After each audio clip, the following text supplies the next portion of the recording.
karig. Good afternoon mga karig. So, wala muna tayong update. Kasi malungkot po yung Pasko ko. Pasensya na po kayo sa lahat.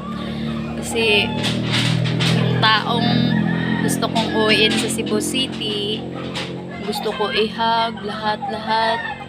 Gusto ko ibigay sa kanya. Wala na po siya.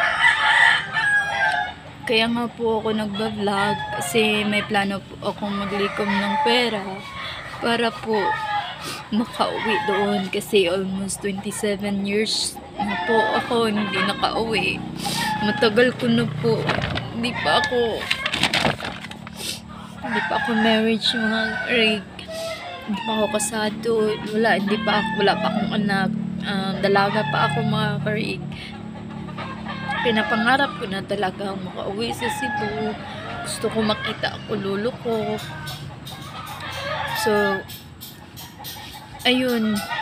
Dating ng panahon ganito, nagba-vlog ako. Nagba-vlog kami ng asawa ko.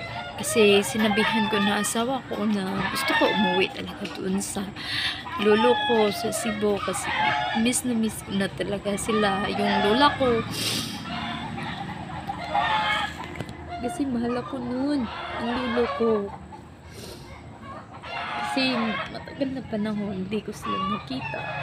Matagal na ding panahon na pinapangarap ko na sana kauwi ako doon, makita ko sila mahal. Pero sa ngayong December 24, umisan po ang lolo ko dito sa mundo. Bumitaw na po siya.